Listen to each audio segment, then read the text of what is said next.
नमस्कार प्यारे साथियों, स्वागत है आप सभी का एग्ज़ाम कोडर पर। तो कैसे हैं आप सब? उम्मीद है आप सभी बढ़िया होंगे और अपने एग्ज़ामिनेशन की तैयारी काफ़ी बेहतरीन तरीके से कर रहे होंगे। तो दोस्तों, उत्तर प्रदेश सरकार ने एक और बहुत बढ़िया खुशखबरी दी है, जो कि है उत्तर प्रदेश पुलिस कांस्टेबल का नोटिफिकेशन, जो कि कल रात में यानी कि 31 दिसंबर को जारी हो गया है। और आज हम देखने वाले हैं कंप्लीट नोटिफिकेशन के डिटेल्स को, है ना। क्या क्रूशियल डेट्स हैं और क्या एलिजिबिलिटी है, क्या चेंजेस हुए हैं, ये सब देखने वाले हैं। तो आइए फिर स्टार्ट करते हैं। तो देखिए, सबसे पहले ये नोटिफिकेशन कल जारी हुआ है ना। और मुझे उम्मीद है कि आप सभी लोग इसका इंतज़ार भी कर रहे थे। तो चलिए, आपका इंतज़ार हुआ ख़त्म। तो देखिए, इसमें सबसे पहले हम क्या देखने वाले हैं कि देखो, सबसे पहले देखने की पोस्ट कितनी है ना, और कौन कौन सी पोस्ट हैं ये सब देख लेते हैं। तो देखिए, ये तो सभी को पता है कि यूपीपी ने जारी किया है और टोटल पोस्ट हैं 32,679 पोस्ट, है ना। पद का नाम क्या है? तो कांस्टेबल की पोस्ट है, जो कि आरक्षी नागरिक पुलिस, है ना। नेक्स्ट देखते हैं। तो देखो, भर्ती का संक्षिप्त विवरण में क्या है, तो कौन कौन सी पोस्ट हैं। आरक्षी नागरिक पुलिस है, जो कि मेल एंड फीमेल दोनों कैंडिडेट के लिए हैं।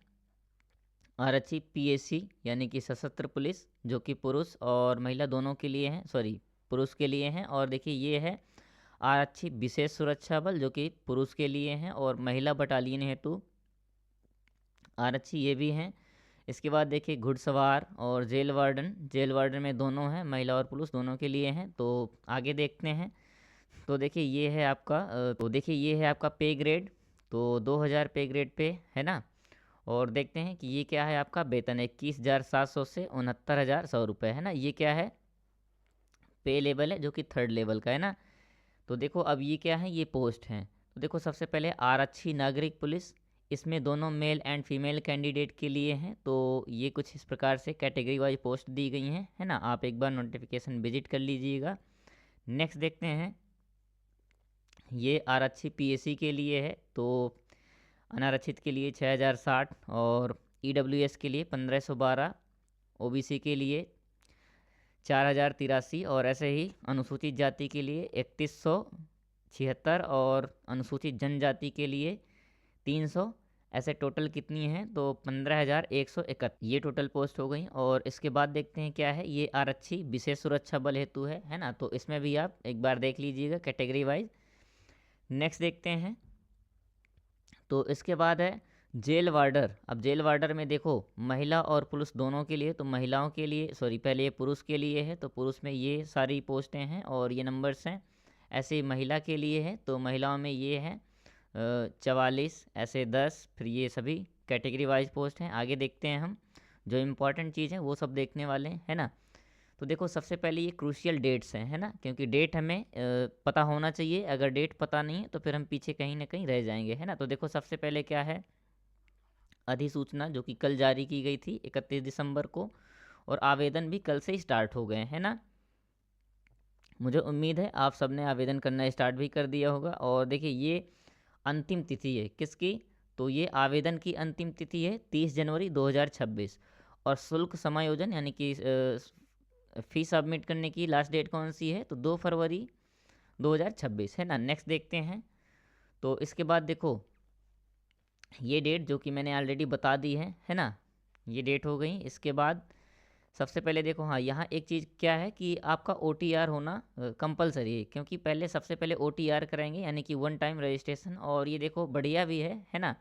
पहले से तो बढ़िया है, क्योंकि एक बार जैसे आप कंप्लीट कर देते हैं तो बार बार सब कुछ करने की ज़रूरत नहीं पड़ती, है ना। ऐसे देखिए, ये पदवार देखिए, यानी कि पदवार रिक्तियों का विवरण। तो पीएससी में कितने हैं, 15,131। और ऐसे ही आरक्षी नागरिक पुलिस में कितने हैं, 10,469। जेल वार्डर दोनों मेल एंड फीमेल कैंडिडेट, तो इसमें कितने हैं, 3,385। और ऐसे ही महिला बटालियन के लिए, जो कि 2,282 पोस्ट, है ना। नेक्स्ट देखते हैं। तो इसमें देखो, यहाँ कैटेगरी वाइज दिया गया है। तो 13,093 पद किस में है, अनरिजर्व में है। और ऐसे ही ओबीसी में कितने हैं, तो 8,818 पद, है ना। एससी कैटेगरी में 6,857 पद। और ऐसे ही ईडब्ल्यूएस में कितने हैं, 3,264 पद। ऐसे ही एसटी कैटेगरी में कितने हैं, तो 647 पोस्ट, है ना। नेक्स्ट देखते हैं। तो देखो, ये दोस्तों, ये क्या है, फीस स्ट्रक्चर है। तो जनरल, ओबीसी और ईडब्ल्यूएस इन सब के लिए कितना है 500 और एससी एसटी कैंडिडेट के लिए 400 है ना। और भुगतान मोड आप देख सकते हैं कि ऑनलाइन, नेट बैंकिंग, कार्ड या यूपीआई के माध्यम से कर सकते हैं ना। नेक्स्ट देखते हैं आवेदन शुल्क, जो कि ऑलरेडी हम कवर कर चुके हैं, है ना। इसके बाद देखो क्या है शैक्षणिक योग्यता। अब देखो यहाँ पर क्या है, अनिवार्य योग्यता क्या है कि इंटरमीडिएट यानी कि 12th आपको पास होना ही चाहिए, है ना। उत्तीर्ण होना आवश्यक है। देखो क्या कह रहा है, किसी भी मान्यता प्राप्त बोर्ड से विधि द्वारा स्थापित योग्यता, है ना। और देखो ये एक चीज़ सबसे इम्पॉर्टेंट है क्या, कि जो कुछ बच्चे कह रहे हैं सर अभी हमारा रिजल्ट नहीं आया है ये वो, तो ऐसे कुछ नहीं। यहाँ पर क्या है, आवेदन करते समय आवश्यक मार्कशीट सर्टिफिकेट उपलब्ध होना चाहिए, यानी कि अपेयरिंग नहीं, जो पास्ट हैं ऑलरेडी, ऑलरेडी जो कि पास्ट हैं वो कर सकते हैं आवेदन, है ना। नेक्स्ट देखते हैं अधिमानी अर्हता, यानी कि प्रेफरेंस कैसे मिलेगी। तो देखो अगर आपके पास ओ लेवल है ना, ये भी और बढ़िया है। और अगर आपके पास कोई एक्सपीरियंस है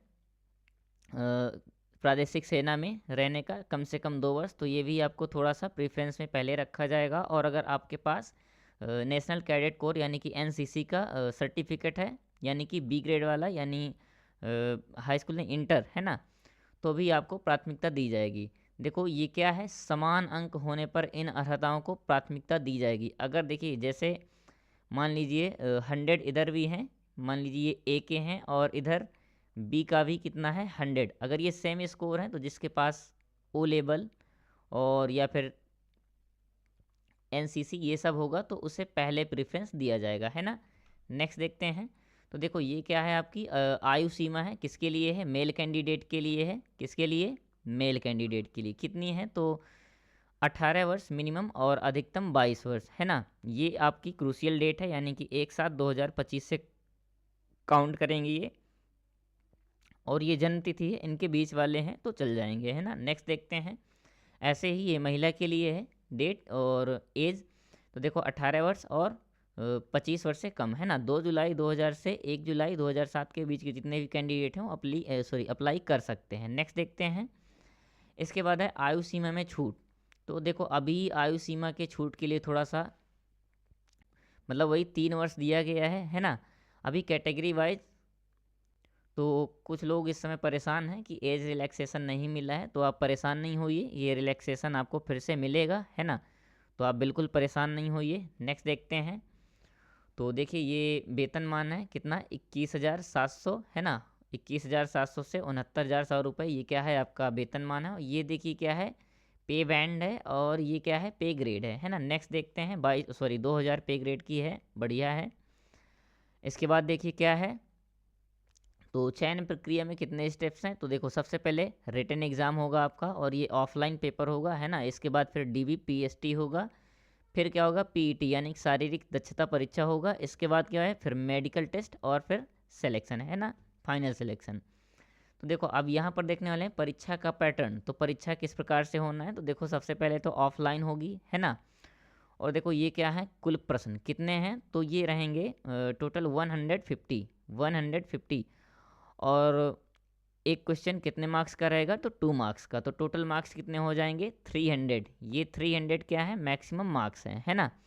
इसके बाद देखो टाइम कितना है, तो टाइम है 2 घंटे का टाइम रहेगा। और ये जो नेगेटिव मार्किंग है, एक सबसे बड़ी बात है कि यहाँ से इस बार नेगेटिव मार्किंग नहीं है ना। तो इसका बेनिफिट काफ़ी लोगों को मिलने वाला है। आगे देखते हैं। तो अब देखिए यहाँ से आपका पाठ्यक्रम यानी कि क्या क्या आने वाला है, ये यहाँ से आपका थोड़ा सब्जेक्टिव नॉलेज स्टार्ट हो रहा है। तो देखो सामान्य ज्ञान, सामान्य हिंदी, और ऐसे ही संख्यात्मक एवं मानसिक योग्यता परीक्षण, और ये क्या बुद्धि लब्धि एवं तार्किक क्षमता, है ना, रीजनिंग, ये सभी आपके सब्जेक्ट होने वाले हैं, है ना। आगे देखते हैं। तो देखो सामान्य हिंदी और सामान्य ज्ञान, संख्यात्मक एवं मानसिक योग्यता, मानसिक अभिरुचि एवं बुद्धि लब्धि एवं तार्किक क्षमता यानी कि रीजनिंग, है ना, ये सभी सब्जेक्ट होने वाले हैं। आगे देखते हैं। तो देखो ये आपका सामान्य ज्ञान का कुछ इस प्रकार से सिलेबस है, आप एक बार देख लीजिएगा। ये देखिए सामान्य ज्ञान का सिलेबस है, देश, राजधानी, मुद्राएं, है ना। तो सामान्य ज्ञान का वैसे ठीक ही है, अच्छा है सिलेबस। आगे देखते हैं। ये रही आपकी हिंदी। तो यहाँ से आप हिंदी भी देख सकते हैं, व्याकरण, वैसे सबसे ज़्यादा तो व्याकरण ही आने वाली है ना, सामान्य हिंदी में व्याकरण ही रहती है। आगे देखते हैं, ये है आपका मैथमेटिकल्स, है ना, तो मैथ में ये सारा सिलेबस मैथ का है। इसके बाद देखते हैं आगे, तो ये रही आपकी रीजनिंग, है ना, एक बार आप डिटेल में इसे रीड कर लेंगे। आगे देखते हैं, शारीरिक मानक किसके लिए है, ये पुरुष के लिए। तो ऊंचाई कितनी चाहिए, SC ST OBC इन सब के लिए कितनी चाहिए, 168 सेंटीमीटर। और ST के लिए कितनी चाहिए, तो ST के लिए चाहिए 160 सेंटीमीटर, है ना, 160 सेंटीमीटर। और इसी प्रकार से देखिए चेस्ट में, तो 79 यानी कि बिना फुलाए होना चाहिए, और 84 सेंटीमीटर कितना फुलाने पर होना चाहिए, यानी कि जो 5 सेंटीमीटर फुलाना क्या है, अनिवार्य किया गया है ना। नेक्स्ट देखते हैं, ये महिलाओं के लिए है। तो महिलाओं के लिए देखिए ऊंचाई, SC ST OBC general in सब के लिए 152 सेंटीमीटर, एंड ST कैटेगरी के लिए 147 सेंटीमीटर, है ना, ये क्या है, हाइट है। और देखिए वेट कितना है, तो न्यूनतम कितना, 40 किलोग्राम अनिवार्य है ना। आगे देखते हैं, ये देखिए क्या है, रेस है।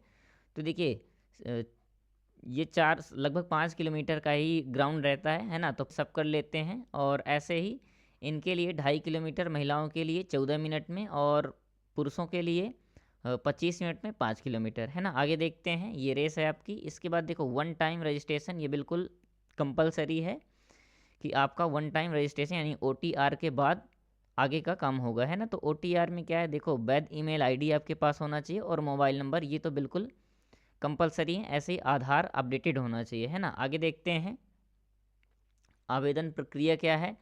तो बिल्कुल आप ऑफिशियल वेबसाइट पर जाएंगे और भर्ती लिंक पर क्लिक करके अपना OTR कंप्लीट करेंगे। OTR के बाद फिर अपना DV वगैरह डॉक्यूमेंट्स वगैरह अपलोड करके फाइनल सबमिट करेंगे, है ना। देखो फ़ोटो वगैरह के लिए, दस्तावेज के लिए क्या है, तो इसके लिए देखो कुछ आपको बातें याद रखनी हैं कि फ़ोटो थोड़ा सा नई होनी चाहिए, है ना, बिना टोपी बिना चश्मा या मास्क के होनी चाहिए, और हस्ताक्षर भी स्कैन होने चाहिए, है ना। ये नहीं कि आप बस ऐसे ही फ़ोटो क्लिक करके लगा दें, तो ऐसे नहीं, थोड़ा सावधानी से कीजिएगा। और देखो डिजी लॉकर मार्कशीट एवं जाति प्रमाण पत्र डिजी लॉकर से अपलोड किए जा सकते हैं, है ना। आगे देखते हैं, ये कुछ मेडिकल टेस्ट हैं। तो न्यूनतम आई साइट कितना है, और कलर ब्लाइंडनेस कितना है, 6/6। ऐसे ही ये नॉकनी नहीं होना चाहिए, है ना। और श्रवण क्षमता आपकी अच्छी होनी चाहिए, ये तो बिल्कुल कंपलसरी है ना। आगे देखते हैं, तो देखो दोस्तों, यहाँ से मैं आपको कुछ टिप्स देना चाहूँगा, है ना, सुझाव देना चाहूँगा, किसके लिए, आपकी तैयारी के लिए। तो बिल्कुल आप इन्हें फॉलो कर सकते हैं। तो देखो सबसे पहले आपको करना क्या है, आपको सबसे पहले करना है कि आप अच्छी तरह से क्या करें, पैटर्न को समझें, है ना। और विस्तृत पाठ्यक्रम यानी कि पूरे सिलेबस को आप अच्छी तरह से देखें, है ना। इसके बाद पैटर्न को अच्छी तरह से समझ लें। फिर इसके बाद देखो क्या है, आपको मॉक टेस्ट लगाना है, पिछले वर्षों के प्रश्न पत्रों का अभ्यास करना है ना। और देखो डेली थोड़ा थोड़ा आपको एक्सरसाइज और दौड़ जारी रखना है, जिससे कि आप मान लीजिए आपका पेपर, और भगवान करे कि आपका पेपर क्वालिफाई हो जाए, तो आप दौड़ के लिए थोड़ा सा रेडी रहें, है ना। ऐसे ही यूपी विशेष सामान्य ज्ञान और करंट अफेयर पर विशेष ध्यान दें। वैसे आपके लिए मैं एक प्लस पॉइंट बता रहा हूँ कि देखो यूपी स्पेशल ऑलरेडी क्लासेस चल रही हैं यूपी जीके की, है ना। तो बिल्कुल आप जुड़े रहें एग्ज़ाम कोडर के साथ। यूपी जीके ऑलरेडी क्लास चल रही हैं, है ना। आगे देखते हैं, तो धन्यवाद दोस्तों, और मुझे उम्मीद है आप सभी को सब कुछ समझ में आया होगा। फिर भी अगर आपको कोई डाउट है, तो आप बिल्कुल इस नंबर पर हमसे कांटेक्ट कर सकते हैं, और जो भी आपकी डाउट है वो आप डायरेक्ट पूछ सकते हैं ना। ये आपके लिए हमारा पर्सनल हेल्पलाइन नंबर है ना। तो मुझे उम्मीद है आप सभी को वीडियो पसंद आई होगी। तो दोस्तों प्लीज़ लाइक कीजिएगा, और अगर चैनल में आप लोग नए हों तो प्लीज़ सब्सक्राइब कीजिएगा। और हाँ, वीडियो को दोस्तों के साथ शेयर ज़रूर कीजिएगा, और अपने सजेशन को कमेंट बॉक्स में बताइएगा ज़रूर। तो मिलते हैं यूपी जीके की क्लास में। थैंक यू दोस्तों।